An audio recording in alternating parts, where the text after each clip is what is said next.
in full in 12 months. Call 877-50-FLOOR. Pick up the phone, we'll be knocking at your door. Good morning, America. Breaking news. Another explosion in Austin overnight. We now need the community to have an extra level of vigilance and pay attention to any suspicious device and do not approach it. The blast injuring 2 men just hours after authorities called for the serial bomber to turn themselves in. Police warning this explosion may have been triggered by a trip wire. Residents now told to stay in their homes. Also this morning, President Trump's new attack, taking direct aim at special counsel Robert Mueller. And this morning, both Republicans and Democrats warning the president not to fire Mueller. This as the president prepares to unveil his opioid plan, calling for the death penalty for drug traffickers. Severe weather alert, hail and blinding rain pounding the south. Millions now in the path of possible tornadoes as another big storm heads for the East Coast. The ABC News exclusive. The couple at the center of that stunning kidnapping case called a real-life gone girl, now telling their terrifying story right here. I thought I was walking to my death. Police at first calling it a hoax. The stranger-than-fiction story only on GMA this morning.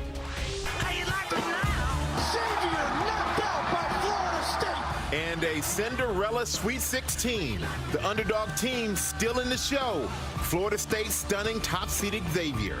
Loyola dancing their way past Tennessee. And Nevada sweeping Cincinnati. Is this the maddest march ever? Live in Times Square, this is GMA with Robin Roberts, George Stephanopoulos, and Michael Strahan. What's not to love about this time of the year? Good morning, America. Great to have David here with us all week long. Wait a minute, guys. Do you hear that? That's the sound of brackets busting everywhere. Everywhere. But you know, I said if Syracuse wins, I'll show up and do GMA. well, you're here, so Michigan that's a good State. thing. Yeah. But there have been almost a dozen upsets so far. And ESPN said there are, as you can guess, 0 perfect brackets left out there. So many of these games, we never saw this coming. Nevada was down by 22 deep in the second half to come back and win like that. Never give up. Never give up. That's why I call it madness. We're going to have much more on all that coming up. But first, we're going to begin with that breaking news. Another explosion in Austin, Texas, the 4th in less than 3 weeks. Federal investigators are on the scene this morning, and residents have been told to stay in their homes. The police chief says the 4 incidents may be connected. Our Chief Justice Correspondent Pierre Thomas has the latest. This morning, there was a loud explosion on the scene. Federal agents and police sweeping this neighborhood in Austin, Texas, after a 4th explosion rocked a home in less than 20 days. We need to lock down like I said, 2-block perimeter. There's a nail in the wound of one of the subjects. Authorities responding to a blast potentially caused by a tripwire. The detonation injuring 2 men in their 20s. Both rushed to an area hospital. We walked out and we just hear so many sirens. Overnight, police extending a lockdown until 10 this morning, urging residents within a 1.5 mile radius to stay in their homes. Even school buses will not be able to access the affected areas. We now need the community to have an extra level of vigilance and pay attention to any suspicious device. It's a real situation now. It's not, oh, don't touch any packages. It's like, no, seriously, like if you see anything weird and, stressing it to your children. This latest incident comes 17 days after the first reported explosion just a few miles away. Police have now followed up on more than 700 phone calls about suspicious packages in the Austin area.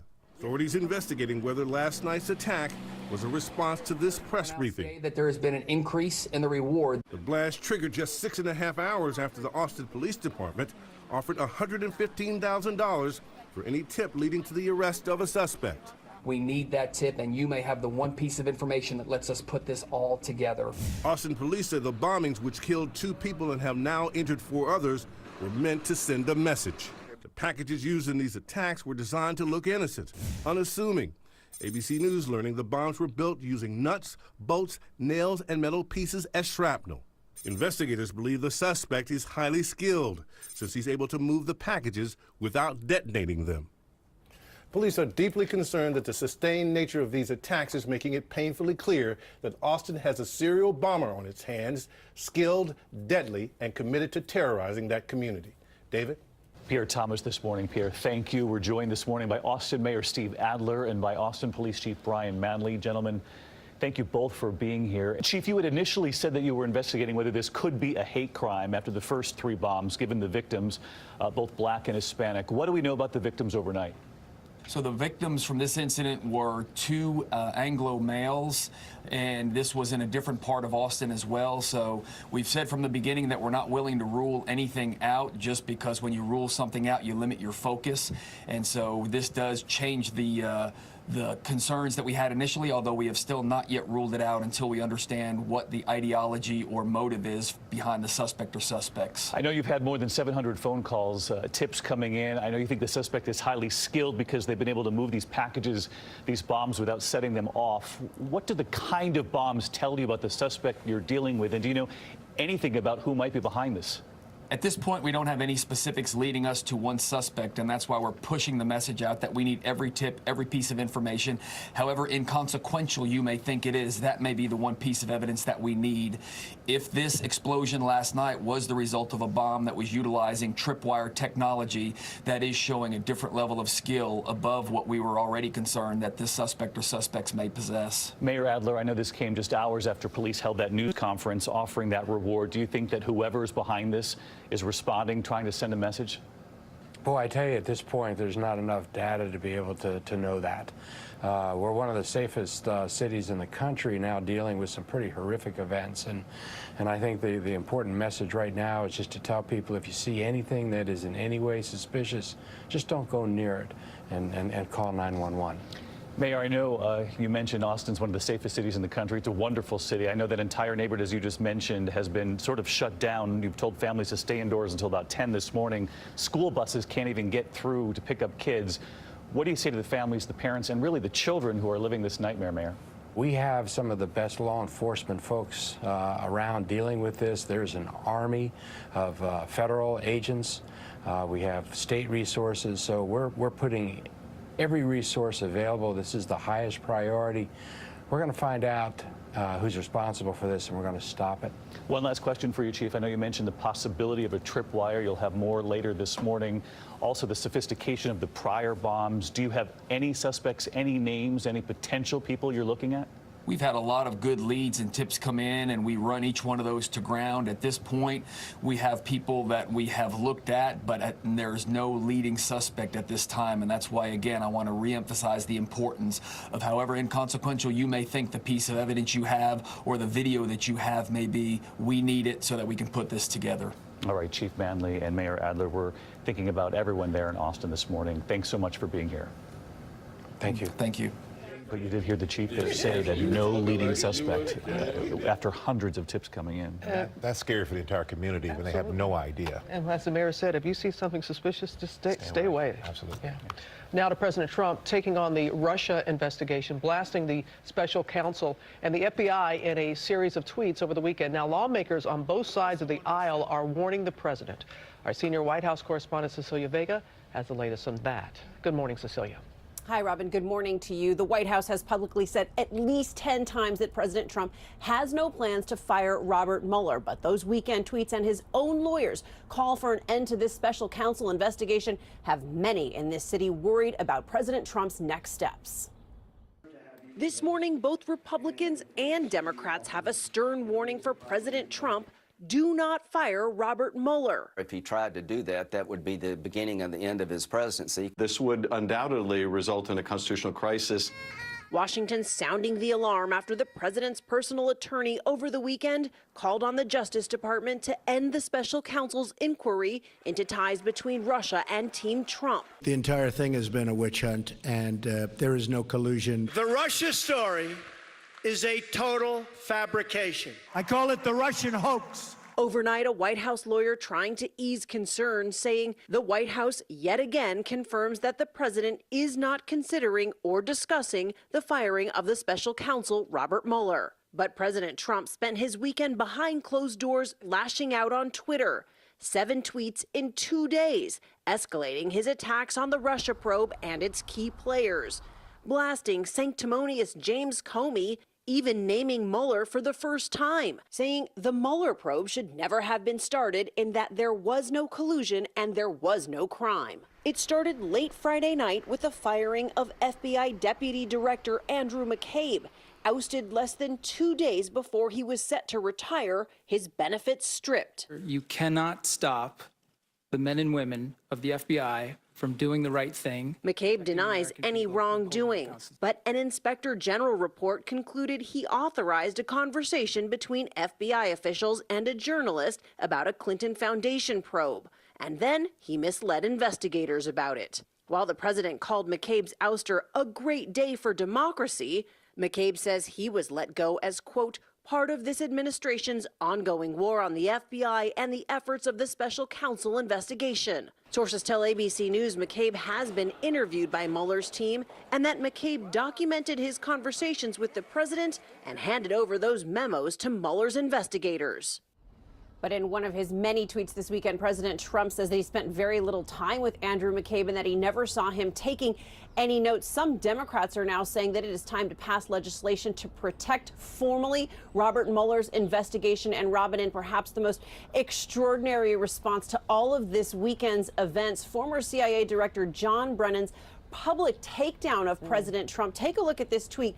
Quote, when the full extent of your venality, moral turpitude, and political corruption becomes known, you will take your rightful place as a disgraced demagogue in the dustbin of history. That from the former CIA director, Robin. Yes, that got a lot of attention, as you said, just one of many tweets that we saw this weekend. We know that the president is heading to New Hampshire today. He is, Robin, the place he once called a drug-infested den. He will be there today, along with First Lady, to talk about the opioid crisis. Among his proposals, Robin, he is calling for stricter penalties for drug dealers, including the death penalty. All right, Cecilia, thank you. David? All right, Robin, thanks. We're going to dive in on this with our chief legal analyst, Dan Abrams, because we did mention those tweets. You heard Cecilia report there. The president tweeting, using Robert Mueller's name directly, taking him on directly this weekend. But there was also the statement that came from the president's personal lawyer, John Dowd. I wanted to show everybody at home about this statement saying, I pray Acting Attorney General Rosenstein will follow the brilliant and courageous example of AG Jeff Sessions in firing McCabe late Friday night and bring an end to the alleged Russia collusion investigation. So you got the president using Mueller's name directly. You've got John Dowd, his personal lawyer, saying, get rid of this collusion investigation. What's going on here? It's getting under his skin. Who wouldn't be annoyed, right? I mean, you have some of the top prosecutors in the country investigating him and those closest to him.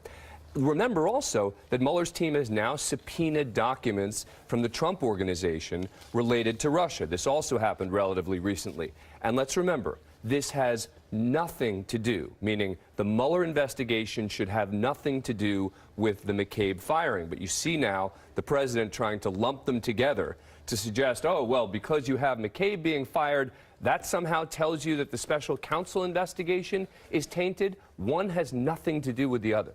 But you did say it's under the president's skin now, which is understandable. You've also said before that you thought President Trump would fire Robert Mueller. What's the likelihood of that at this point, and what happens if he even tries? I said that back when he almost did fire him, and I think now it's not going to happen. I think it's still unlikely. I think this is mostly sort of saber rattling on the part of the president, on the part of his lawyer, et cetera. The impact would be seismic if he were to fire Robert Mueller. I think the result, by the way, would be political, not legal. And as a result, I think it's not going to happen anytime soon. Quick question on Stormy Daniels, big development in this case as well, because the president's now directly involved. They've now gone back to court.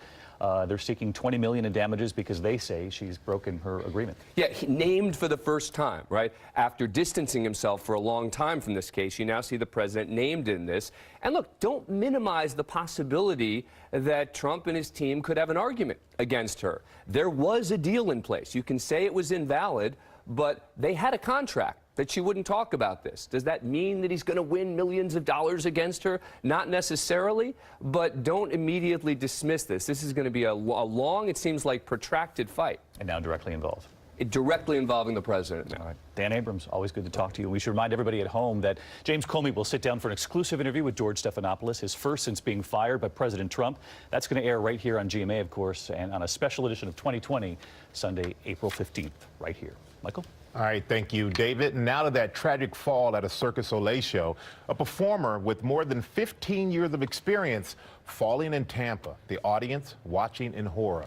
ABC's Whit Johnson is here with the story. Good morning, Whit. Michael, good morning to you. That 20-foot fall happening in front of hundreds of people. For a moment, some witnesses even wondered if it was part of the act until they saw the performer motionless on the stage floor. This is the terrifying moment a high-flying routine turns tragic. 38-year-old Cirque du Soleil performer Jan Arnaud was partway through his act Saturday night. Something goes terribly wrong. Arnaud plummeting to the hard stage below. No mats or safety nets to break his fall. They had a performer that fell from an unknown height. Is this a 30-foot fall? You could tell he was knocked out. All right, there was no movement, no nothing. Us as the audience, we were scared to move or speak. He was taken to a nearby hospital where he later died. The father of two and veteran aerial strap specialist first performed the routine for the public the night before the accident. Writing on Instagram Friday, after so much work and training and staging, our straps duo act is finally in the show tonight. It's time to go for it. Arnaud had been with the company for 15 years, frequently posting videos of his acts on social media. In a statement, the circus company saying the entire Cirque du Soleil family is in shock and devastated by this tragedy. This is not the first time gravity-defying tricks have come with devastating results. In 2014, 8 performers with Barnum and Bailey plunged to the ground after dangling from their hair in a routine called the human chandelier. They were injured but survived. And just last year, 5 members of the famed Flying Wallenda troupe were injured while trying to set a world record, rehearsing a routine like this one, some falling nearly 40 feet to the ground. Now, these incidents are still rare. Cirque du Soleil had its first on-stage fatality in Las Vegas back in 2013. As for this tragedy, the company canceled the rest of its weekend shows in Tampa. It's also refunding tickets to those who were in the audience and witnessed this awful crash. Yeah, an awful thing to see. And we got to say, Whit, this is your first story on GMA. Yes, weekday. Thank you so much. Thank you so much. Tell us about yourself in 10 seconds. In 10 seconds, from California, moving my family to New York. Thanks, experienced my first nor'easter and survived last week. I was going to say, never had to pay attention to weather before. Now you do. Exactly. I need to go coat shopping. That much I know.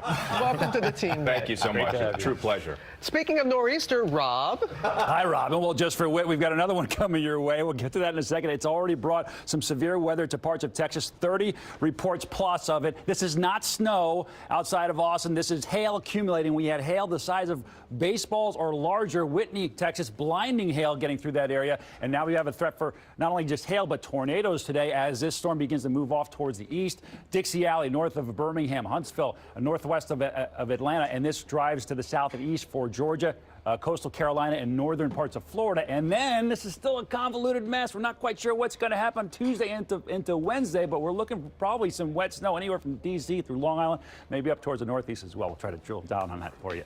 Time now for your Select Cities, brought to you by Downey. Well, here's to first dates. You look amazing. And you look amazingly comfortable. When your V-neck looks more like a U-neck, that's when you know it's half-washed. Add Downy to keep your collars from stretching. Unlike detergent alone, Downy conditions to smooth and strengthen fibers. So next time, don't half-wash it. Downy, and it's done. Well, happy Monday. We're starting off our work week dry today. Sun now, but we will see an increase in cloudiness later on this afternoon with a high of 53. So it's not going to be quite as mild and sunny as yesterday. While you're sleeping tonight, we'll start to see a little rain-snow mix developing, and that's going to be likely through the day tomorrow. Cold and breezy as well. We'll see more snow likely for the day on Wednesday, about 1 to 3 inches in the DMV. We're dry but cold late week, and another chance for a little wintry mix possible Saturday. Coming up, an ABC News exclusive, the couple at the center of that so-called Gone Girl case that police initially called a hoax, but they're now telling their terrifying story. They say this was a kidnapping hoax. When all this stuff was happening, we know that they're still out there. We know that the public is in danger. They're trained professional criminals. Like, they're going to do this again. Their story when we come back here on GMA.